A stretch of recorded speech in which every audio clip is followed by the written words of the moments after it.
Happy Independence Weekend. For the safety of our younger riders, we ask that the adults with them place themselves on the outside of the row. If it's not practical, please make sure that they are held or easily within your reach. Also, we ask that you do not stand up and move around whatsoever while the train is in motion, keeping your head, hands, and feet inside the cars at all times. Eating and drinking is not permitted, but water from an enclosed water bottle is just fine. The trip around the Greenfield Village lasts approximately 30 minutes, and we will make 2 other stops before returning back here. So sit back and enjoy your train ride. Thank you.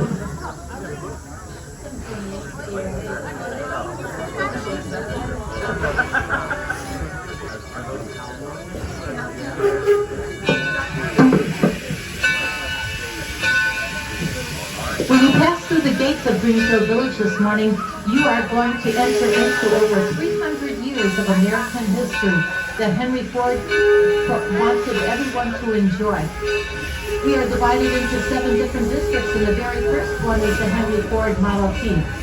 Over to the left, the White Farmhouse is his birthplace. He was born on July 30th, 1863. On the 2nd floor, he was the oldest of 6 children.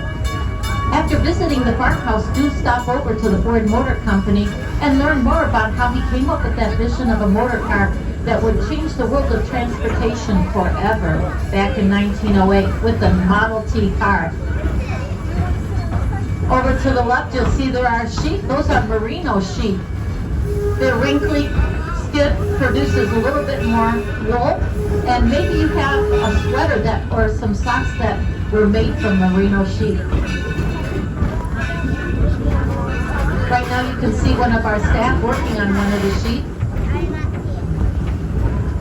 And now we're in the Main Street district. Here we have the home of the Wright brothers that comes to us from Dayton, Ohio. Down the street is the Wright Brothers Cycle Shop, which we call the birthplace of aviation. Mrs. Cohen's shop has some wonderful hats made by our staff, just like they were made back in the 1880s. And down the street is the Herschel Stillman Carousel, built in 1913. It's 108 years old, and you get to ride that historic artifact.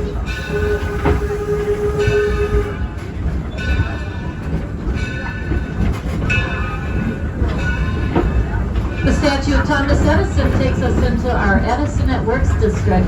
In front of us is the Menlo Park complex, and that brick building just to the left of the gray building is the machine shop. In front of us is the laboratory up on the 2nd floor, where Edison and his crew came up with wonderful inventions. The incandescent light bulb, the phonograph. There were over 420 patents that were produced here at the laboratory. And down the street, that yellow house you see, unmarried men that worked for Edison would rent a room at Sarah Jordan's boarding house. And it made history too, because in December of 1879, it was the very first home in the entire world that was fitted for an electrical power system. Stop in and see the wires as they are moving throughout the outside of the walls. Now we come into our Porches and Parlors district, and what a beautiful way to come into it is crossing over the Ackley Covered Bridge, built in 1832. And we have the homes of some famous people and just ordinary people. William McGuffey, he's the person that came up with that McGuffey Reader, which taught a lot of children to read. Also, Robert Frostholm, the poet, and Noah Webster. He's the man who came up with that American Dictionary of the English language in 1828. Now we're coming upon our first station. It's Susquehanna Station. Please remain seated. The engineer is going to set a brake and give us the sound of a single whistle, letting us know that it is safe to come off the train. You will exit to your left side of the station, and we're only going to be here just for a few minutes. We'll say hello to Ken, our station master. If you are getting off here, I encourage you to take a short walk down to the Daggett Farmhouse, the Coxwell Cottage, and the Susquehanna Plantation.